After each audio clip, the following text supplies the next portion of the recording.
pessoal, sou eu, professor Danilo de Oliveira, e hoje vim com mais uma videoaula feita para os meus alunos reverem os conteúdos. Então o tema da aula de hoje é o quê? Os antepassados dos seres humanos. Então nós vamos ver a questão da evolução humana, a questão da teoria da criação humana, nós vamos ver a teoria evolucionista, a teoria criacionista, nós vamos ver aqueles nomes estranhos dos nossos antepassados, australopitecos, homem de Neandertal, Homo habilis, Homo erectus, o que cada um fazia. Tá? Então, se você quer saber um pouco mais sobre esses palavrões, e se você é meu aluno e quer rever o que nós vimos na sala de aula, então vamos lá, beleza? Então, seja bem-vindo.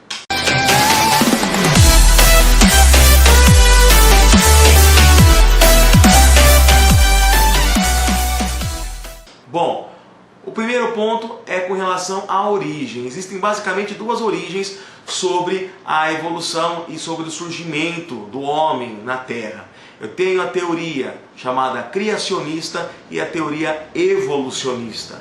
A teoria criacionista é aquela que fala que teve um criador, o próprio nome já fala. Então, uma criatura superior, seja você coloque o nome como você quiser, né? Então Deus, por exemplo, criou o homem, Deus criou a Terra, Deus criou o universo.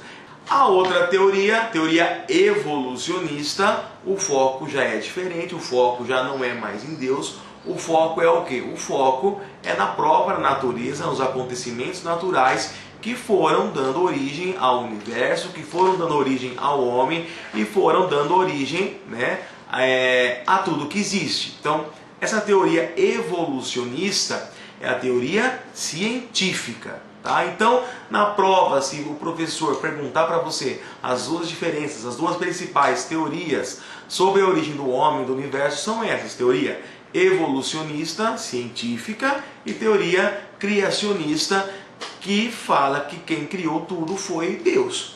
É bom lembrar também, galera, que assim, a teoria, principalmente a teoria com relação à criação divina, elas existem em diferentes formas, em diferentes culturas, tá? Quando eu falo teoria criacionista, geralmente eu lembro lá de Deus que criou o mundo em 7 dias, etc e tal. Só que assim, é englobada nessa teoria criacionista as visões de vários povos.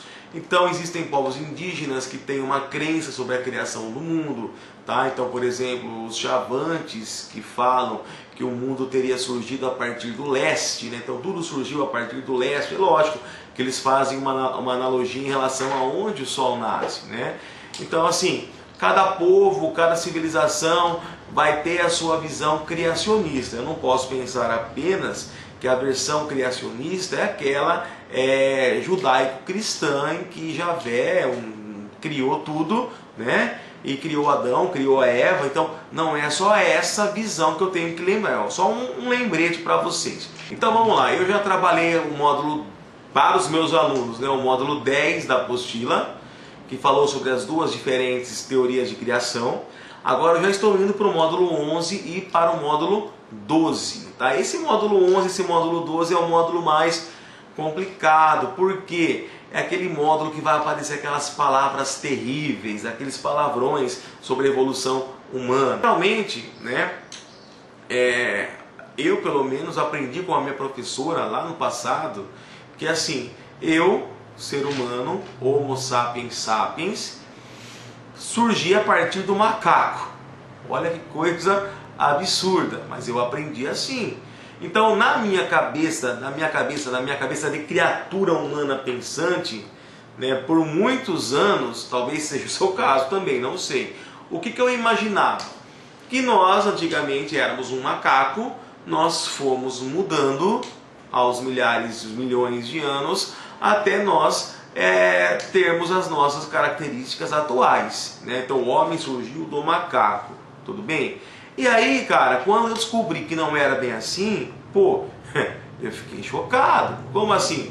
Eu não vim do macaco? É claro que eu não vim do macaco, é claro que você não veio do macaco, tá? Mas não tinha lá, encontraram fósseis ancestrais nossos que eram parecidos, mas que não eram iguais ao nosso, biotipo, à nossa estrutura? Claro que sim, mas são criaturas diferentes, tá? Então observa aí essa imagem que eu vou colocar para vocês. Nessa imagem ali eu tenho, tá? Nós, o último ali, Homo sapiens, procurem Homo sapiens, somos nós, beleza. O resto, né, são todos hominídeos. Então percebam que eu tenho o Homo erectus, o Homo ergaster, o Homo rudolfensis, o Homo habilis, beleza? Então todos são espécies do mesmo gênero, do gênero Homo, tá? Isso não significa que um foi se transformando em outro, cada um era uma espécie diferente, tá? Então o que acontece? Ao longo do tempo, e aí eu puxo a teoria, por exemplo, do Charles Darwin, né? Algumas espécies menos adaptadas, elas foram deixando de existir, né? E foram sobrevivendo apenas as espécies mais adaptadas. Agora, com relação aos nomes, isso é terrível, né? O professor que fica cobrando todos esses nomes e as características dos alunos, né? Sinceramente, ó, tem que apanhar de vara de tatu, rabo de tatu, tá? Então, assim, o que eu faço? Eu procuro colocar assim apenas alguns mais importantes para os alunos terem conhecimento, tudo bem? Então, eu vou colocar aí nos slides para vocês, percebam ali, eu tenho, né, vou dividir assim a família mais próxima da gente. Eu tenho os australopitecos, a palavra australopiteco, austral é do sul, pitecos, macaco do sul, que veio lá da África, tá? Há mais ou menos 3 milhões de anos atrás. Eles eram uma forma bem primitiva de hominídeo, tudo bem? Esses são os australopitecos, são uns dos fósseis mais antigos que nós encontramos e com certeza, né, o símbolo máximo é a Lucy, que eu também vou estar colocando aqui na tela para vocês verem os ossos, o fóssil encontrado, né, e também a reconstituição feita por computador. Depois eu tenho o Homo habilis, mais ou menos 2 milhões de anos, 780 mil anos, né, atrás. Homo habilis, como o próprio nome já fala, o homem, né, o hominídeo, não digo o homem, o hominídeo ele vai ampliando a sua capacidade, a sua habilidade de fazer objetos, né, e é importante que eu observe assim, conforme vai acontecendo a evolução, uma das características mais importantes é que vão sobrevivendo sempre as criaturas que têm uma maior capacidade de raciocínio, de pensamento. Então, conforme vai passando o tempo, a tendência dos fósseis encontrados é apresentarem o quê? É apresentarem uma caixa craniana maior, porque o cérebro vai crescendo e juntamente com ele as habilidades intelectuais e manuais, beleza? Outro que eu tenho que citar aqui é o Homo erectus, tá? 18 milhões a 300 mil anos. Então vocês percebam que algumas datas, por exemplo, né, as duas criaturas estão existindo. Então, se eu penso no Australopiteco, por exemplo, a 3 milhões e no Homo erectus a 18 milhões, né, a 300 mil, então ambos coexistiram na mesma época. Então é outra coisa que mostra que eu não vim de um mesmo bicho, digamos assim, de um mesmo hominídeo e fui mudando ao longo do tempo, tá bom? O Homo erectus, como a própria palavra já diz, né, ele tinha uma postura mais ereta. Então vocês percebam que os hominídeos mais primitivos, que eles andavam mais curvados, parecidos com os macacos, os nossos primatas que nós conhecemos hoje, tá?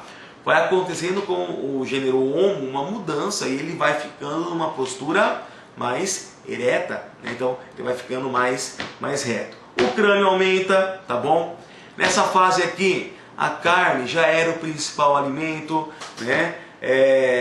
Parte dos Homo erectus é que vão ser responsáveis, né, pelo domínio do fogo, que vai ser muito importante isso, né, para a evolução. Nós já vimos em outra aula qual que foi a importância do fogo, né? Então o Homo erectus teve essas características principais. Tudo bem?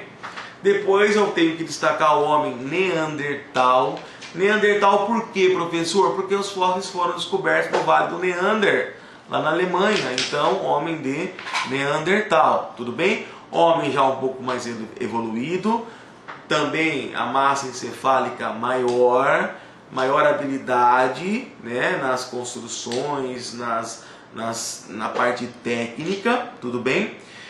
Já existem indícios que nessa época eles já tinham rituais, por exemplo, ligado a funerais, ligado à vida social. Então percebam que vai acontecendo uma mudança, uma evolução gradativa, tudo bem? O homem de Neandertal possui essas características.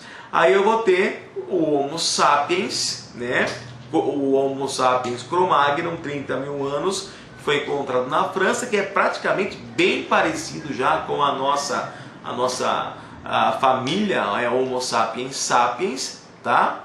E ele já utilizava armas, fazia ferramentas, tinha religião, agricultura, ou seja, o Homo sapiens Cro-Magnon, né, já era praticamente, já tinha quase que todas as características que nós possuímos. Os Homo sapiens, que somos nós, que teríamos surgido aproximadamente 10 mil anos atrás. Então 10 mil anos atrás, professor, eu já estou lá no período neolítico, então é quando o homem começa a praticar a agricultura, começa a se sedentarizar, morar num lugar só, né? Então são esses, né, os nossos parentes, esses palavrões que geralmente os professores gostam de cobrar na prova. Eu falo para os meus alunos, né? Estudem, mas não fiquem se matando, não fiquem fissurados para decorar. Australopithecus fazia isso, Neandertal fazia aquilo, sabe aquela coisa bitolada? Não, eu tenho que saber o que, professor? Eu tenho que saber que, né, nós não viemos do macaco, existiam gêneros diferentes que foram evoluindo, alguns foram sumindo até chegar em nós, né, que sobrevivemos, Homo sapiens sapiens. Pela teoria do Charles Darwin, a teoria da evolução natural, nós fomos sobrevivendo, nós resistimos porque nós somos mais adaptados. Então, segundo Darwin, os mais adaptados sobrevivem e os menos adaptados, eles tendem à extinção. Foi isso o que aconteceu.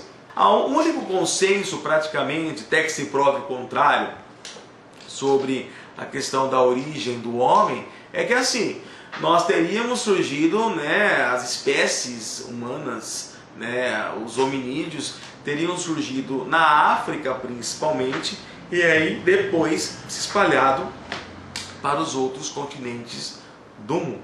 Beleza? Tudo bem?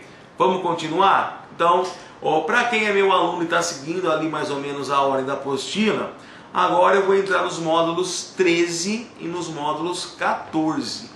Vou falar um pouquinho bem rapidão, porque já foi assunto de outra videoaula. Eu vou falar rapidão sobre a questão, né, módulo 13 e 14, sobre os períodos da pré-história. Então, só para lembrar, eu tenho na pré-história basicamente 3 períodos: período paleolítico, período neolítico e idade dos metais. Período paleolítico, o homem vivia de uma forma mais simples, mais rudimentar, vivia em cavernas ou em cabanas muito simples. O homem ele era coletor, ele era caçador, ele não sabia ainda, não dominava a técnica agrícola, tá? E a maior descoberta do período paleolítico, né, pedra antiga, paleolítico, pedra dura antiga, foi o domínio do fogo, que o homem começou a se aquecer, a iluminar o ambiente, espantar animais, a queimar o dedo, né, e assim por diante. Beleza? Depois, na pré-história, eu tenho o período neolítico. Neolítico, nova pedra. O homem aprende a polir os objetos. O homem aprende a praticar a agricultura. Esse é o principal acontecimento. E o homem começa a se tornar sedentário. Então, ele não muda mais de lugar quando acaba a comida. Agora, ele fica fixo. Então, consequentemente, a população muitas vezes no lugar começa a aumentar e começam a surgir as primeiras aldeias, as primeiras cidades. E a outra fase da pré-história eu tenho o quê? Eu tenho a idade dos metais, que é quando o homem começa a ter o domínio da metalurgia. Então faz objetos mais fortes, objetos mais resistentes. Tudo bem? É lógico que isso eu já expliquei, fiz uma videoaula só sobre isso, Só estou comentando porque aí no livro de você, para quem é meu aluno, a apostila o módulo 13 e o módulo 14 da apostila vão trabalhar sobre essas questões. Tudo bem então, galera? Então foi assim meio rapidão. Se você tiver alguma dúvida, pode perguntar, pode mandar uma mensagem que eu respondo para vocês, tá? Pode mandar pelo próprio YouTube, né? Que eu respondo para vocês. Tiver sugestões, tiverem críticas, podem deixar também, sem problema nenhum. Mas lembrando que eu faço principalmente essas videoaulas para ajudar os meus alunos. Mas se for útil para você, como eu sempre digo, então bom proveito. Beleza? Então, muito obrigado, um forte abraço e até a próxima videoaula. Tchau, tchau.